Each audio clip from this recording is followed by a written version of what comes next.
il y a un début de la foi. Il y a le top départ de la foi. Il y a le top départ de la course. C'est la parole qui t'a été adressée. C'est la parole qui a été semée en toi. L'objectif, c'est atteindre la ligne d'arrivée. L'objectif, c'est arriver au bout. C'est ça l'objectif. Maintenant, le bout là, la ligne d'arrivée, c'est le fameux télos. Celui qui commence la course en nous, il a commencé quand? En semant en toi. Il a semé en toi sa parole. C'est-à-dire que, soit que tu dormes, soit que tu veilles, tu sais que c'est là. Cette parole vibre en toi. Cette parole t'emmène dans des rêves impossibles. Cette parole te fait miroiter des trucs impossibles. Cette parole te montre autre chose, te montre toi au-delà de tes limites d'aujourd'hui, toi au-delà de tes incapacités d'aujourd'hui, toi au-delà des situations compliquées d'aujourd'hui. Ça te montre une autre vie. C'est comme le bébé dans le ventre de maman qui dit « Maman, t'en fais pas. Maman, t'en fais pas. Tu vas être riche. » Mais la maman est en train de galérer actuellement. On vient de la virer du boulot parce que sa grossesse empêche de faire du travail. Vaut mieux qu'elle quitte ce boulot. Vaut mieux qu'elle quitte cette place qui est quelqu'un d'autre. Et la maman se demande, mais pourquoi Seigneur? Tout ça c'est à cause de ce bébé. C'est à cause de cet enfant. J'aurais jamais dû avoir ce bébé dans le ventre. Maintenant à cause de cet enfant. Maintenant je suis en train de galérer. À cause de cette parole que j'ai entendue. Je suis en train de souffrir. Vraiment. Pourquoi? C'est une malédiction. Cet enfant, ce bâtard-là, comme on dit en Côte d'Ivoire. Un bâtard là comme ça. Regarde-moi ce bâtard-là. Regarde-moi cet enfant. Regarde-moi, c'est à cause de lui. On galère. Maintenant l'enfant te susurre là. Maman. Reste calme, maman. Toi, tu vas voir. Tu vas vivre des grandes choses, maman. Maman, tu seras riche. En pleine galère, tu te vois en vision. Dans une bagnole, dernier cri. Tu te vois en première classe. Tu te vois dans ton propre jet. Tu te vois dans tes palais. Mais tu es en train de galérer. Peut-être même qu'actuellement, tu n'as même pas un logement. Mais quand tu dors, tu es dans un palais. Tu dis, mais... Ah, comme dit Koffi Olomide, putain de merde, quoi. Hein? Putain de merde. Tu dis, mais c'est quoi ça? C'est quoi cette affaire? C'est quoi? Hein? C'est quoi ça? Laissez-moi tranquille avec vos histoires. Je veux vivre une vie tranquille. Laissez-moi. Laissez-moi. C'est-à-dire que tu commences même à avoir peur de dormir. Parce que dès que tu dors net, tu es bombardé de tout. Tu te dis, mais ce n'est pas possible. C'est quoi cette affaire? C'est quoi cette affaire? Mais le bébé te dit, maman, ça va aller. Ça va aller, maman, tu vas voir. Regarde-les tous là. Hein? Maman, t'en fais pas. Ceux qui nous disent de faire la queue là, on va leur dire, ils sont où? Ceux qui nous disaient de faire la queue. Maman, laisse, on va les piler seulement, maman, reste tranquille. Ah! Tu dis, mais vraiment, c'est quoi ça? C'est quoi cette histoire? Bon. Tu dis, bon, ok. Maintenant, tu es maintenant confronté. Est-ce que je continue de croire en ça? Parce que le bébé, il est là. Le bébé, il est là. La dunamis est en train de se déployer tranquillou. Tranquillou. Tranquillou. En train de se déployer tranquillou. C'est-à-dire que ça suit son rythme, au rythme de la tortue. Mais tu te dis, mais ce n'est pas possible. Ce n'est pas possible. Écoute, Jésus ne se contente pas de commencer la foi en nous. Il a conduit jusqu'à son télos, jusqu'au but fixé, à son but, à sa plénitude, à son accomplissement final. La foi que Jésus commence en nous, que Yeshua commence en nous, il l'amène aussi à terme. Il ne va pas laisser son œuvre inachevée. Ce que lui commence, il ne laisse pas ça inachevé. Vous comprenez? Ce qu'il a commencé ne va pas rester inachevé. Il est l'archégos, celui qui donne le top départ. Il est le téléiotes, celui qui amène ça jusqu'au bout. Celui qui fait franchir la ligne d'arrivée de la course de notre foi. C'est lui qui fait ça. Quand tu lis ta Bible, tu vois, tout le monde connaît ce texte. Tout le monde connaît ce texte de quand Jésus sur la croix à la fin écrit tout est accompli. Le fameux tétélestai. Le fameux tétélestai. Bon, tout est accompli, tout est accompli. Okay. Déjà, tétélestai, c'est le parfait passif de téléo. Donc, on est dans le même monde des téléiotes, des téléitai. On est dans Voilà, télos, on est dans la même famille là. On est dans la même famille. C'est-à-dire, téléo, parfait passif de téléo, le même verbe que nous avons vu dans télétaï là, 2 Corinthiens 12, 9, que dans mes faiblesses, que la puissance s'accomplit. C'est-à-dire, la puissance va arriver au bout. La dunamis va arriver au bout. Pendant que tu es dans tes faiblesses là. En fait, pendant qu'on te donne un peu de repos, tranquillou, ça c'est pour ton dire repose-toi un peu, repose-toi un peu, repose-toi. Mais quand ça devient chaud, dis-toi que, c'est qu'à l'intérieur ça bosse. Toi tu es restreint, toi tu es enfermé, toi tu peux plus rien faire, toi tu es je sais pas comment. Concentre-toi sur celui qui est à l'intérieur. Parce que la dunamis, c'est comme ça qu'elle travaille. C'est comme ça qu'elle bosse, c'est comme ça qu'elle amène les choses. Je reviens sur Tétélestai. La Bible nous dit quoi? Dans Marc 9, 23. Tout est possible à celui qui croit. Tout est possible à celui qui croit. Donc on a face à face la foi et la puissance. Foi et puissance. On a d'un côté la puissance qui s'accomplit dans nos faiblesses. On a de l'autre côté Yeshua qui amène à la perfection. Quoi? Notre foi. Alors même que il y a le diable qui veut nous résister, l'examinateur qui combat, le bon combat, dans le bon combat de la foi, l'adversaire c'est lui. On dit votre adversaire le diable. Il est l'adversaire dans quoi? Il est l'adversaire dans le combat de la foi. N'entrez pas dans des combats qui... Non. Votre adversaire le diable, c'est dans le combat de la foi. Et il est adapté à la foi que tu as reçue. Dieu ne permettra pas que tu aies des épreuves qui sont au-delà de tes forces. C'est adapté. Le calibre, c'est adapté à chaque personne. Ton adversaire, le diable, rôde. Pourquoi? Par rapport à la foi que tu as reçue.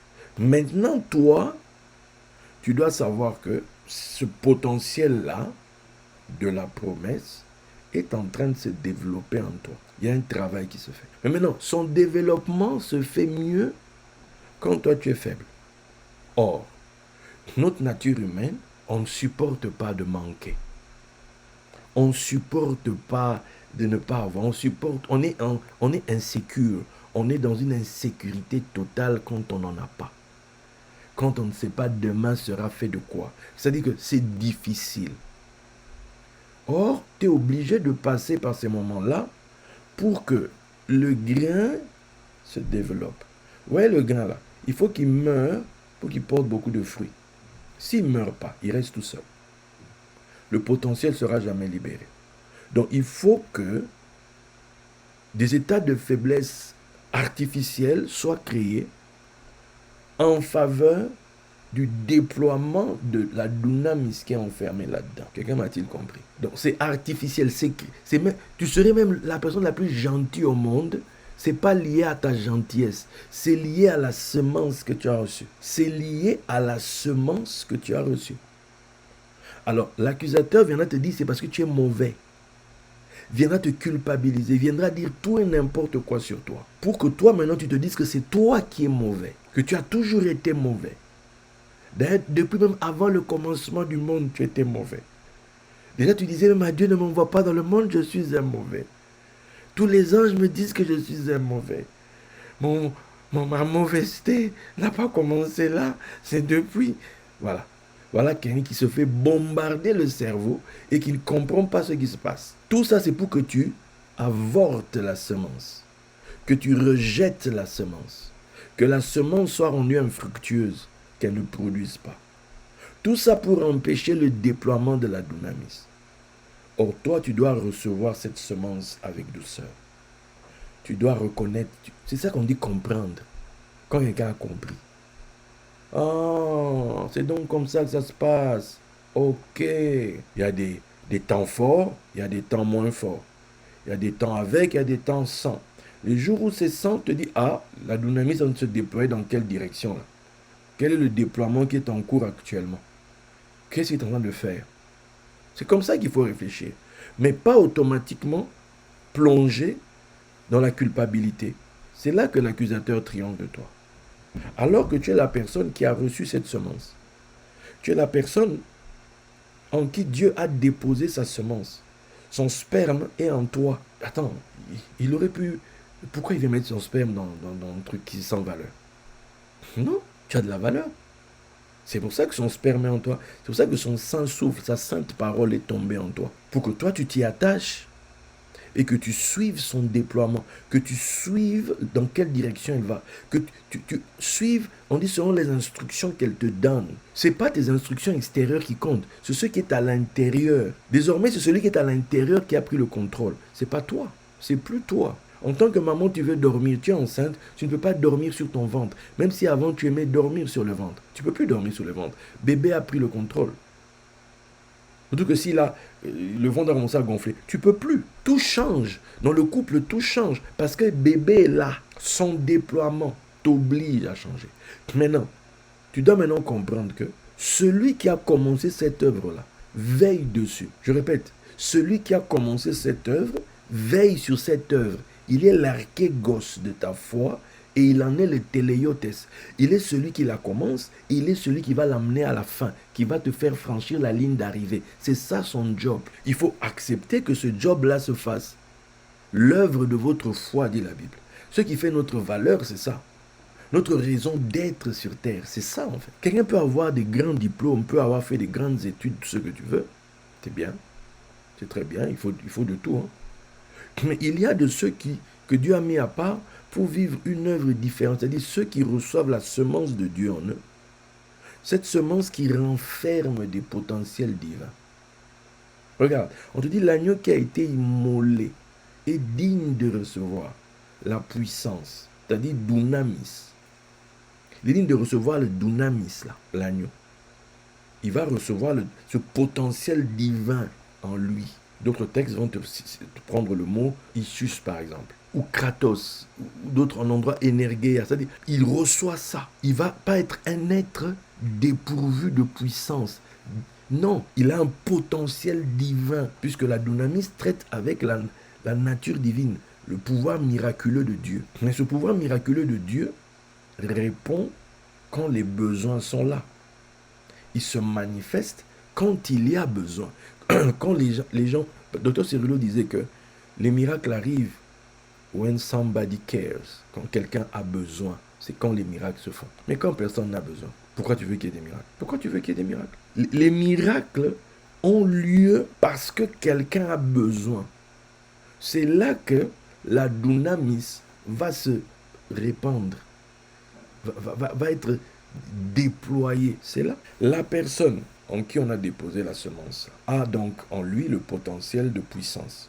C'est là-dedans. On dit digne de recevoir quoi? La richesse. Il y a dedans le potentiel de richesse aussi. C'est là. Il y a aussi là-dedans la sagesse. Il y a aussi là-dedans la force. Cette capacité agissante. C'est plus juste le potentiel dormant, mais c'est le potentiel activé, actif. La capacité d'agir, d'action concrète dans les situations. L'honneur, le timé, le poids.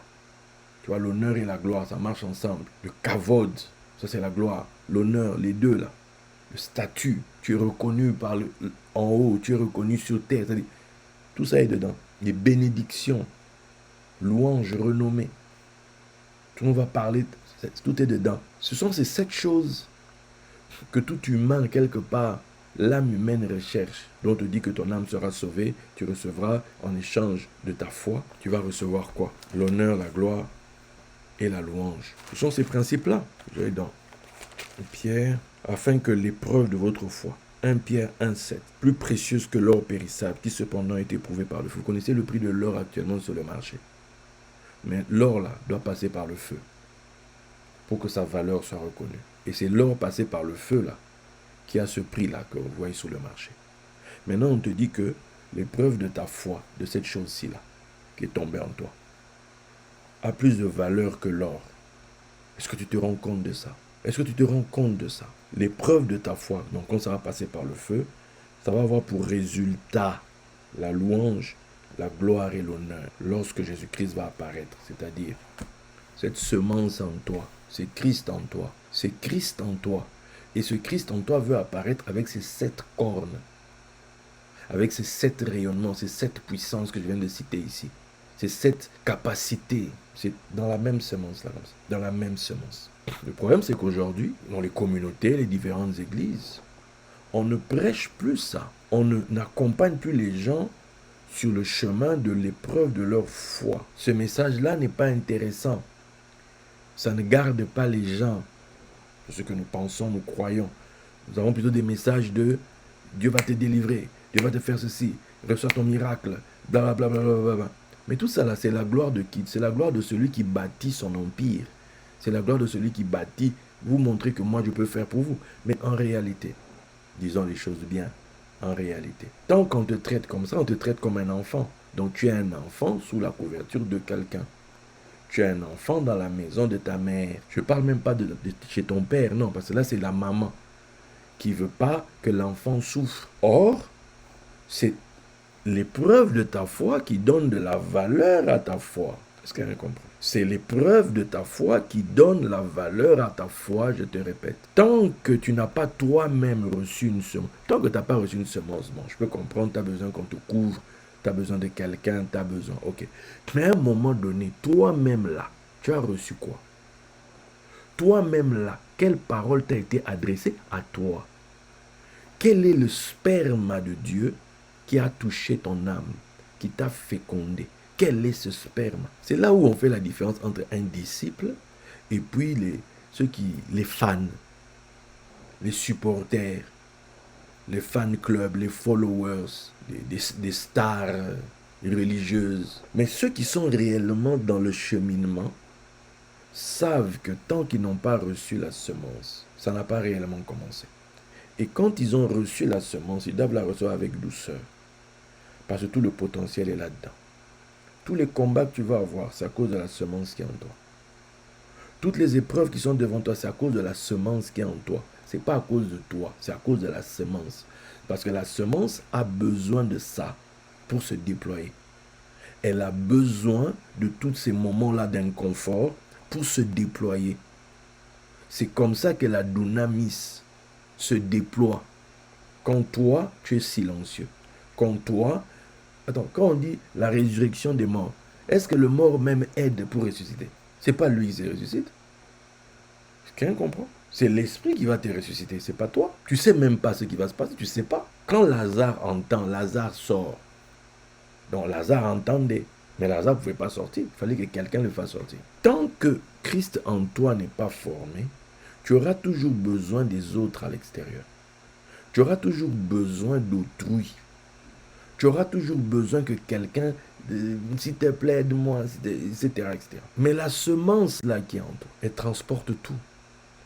Elle transporte ta dose, ta portion de puissance, de richesse, de sagesse, de force, d'honneur, de gloire et de louange, de renommée. Tout est là-dedans. C'est ça la sainte semence. Le Saint souffle de sa bouche. Toi, tu as entendu quoi? Qu'est-ce qu'il t'a dit à toi? Ce que tu cherches dehors va sortir de ton dedans, va venir de ton intérieur. Et chacun de nous doit faire cette marche-là. Chacun de nous. Jusqu'à atteindre ce moment où justement, comme je le disais, le fameux tétélestai, le parfait passif de téléo, le même verbe que télétai là qu'on a lu tout à l'heure, de la même famille de télos, il signifie c'est accompli, c'est mené à son terme, le but est atteint, l'œuvre est achevée. C'est ce qu'on veut dire dans télestai là. Ce temps parfait en grec insiste sur le fait que l'action est terminée et que ses effets demeurent. C'est un cri de victoire, de plénitude. C'est accompli. Le but est atteint. L'œuvre est terminée. J'ai franchi la ligne d'arrivée. Tétélestai, c'est quelqu'un qui dit que la ligne d'arrivée est franchie. Il ne dit pas juste c'est terminé. Il dit j'ai atteint le but. J'ai achevé la course. L'œuvre est portée jusqu'à son terme. La ligne d'arrivée est franchie. C'est ce qu'il dit dans Tétélestai. Et forcément, ça nous fait penser à quelqu'un. Si tu connais ta Bible, ça te fait penser à l'apôtre Paul, qui dit presque mot pour mot la même chose dans 2 Timothée 4, 7 à 8. C'est là où il dit, j'ai combattu le bon combat, j'ai achevé la course, j'ai gardé la foi. J'ai achevé la course là. C'est ton dromon teteleka. Ton dromon teteleka. J'ai combattu le bon combat, j'ai achevé la course. Ton dromon teteleka. j'ai gardé la foi. Le verbe ici, c'est le même. Ça vient de téléo. C'est le parfait actif. Tu vois? Là-bas, pour Jésus, c'était le parfait passif. Ici, c'est le parfait actif.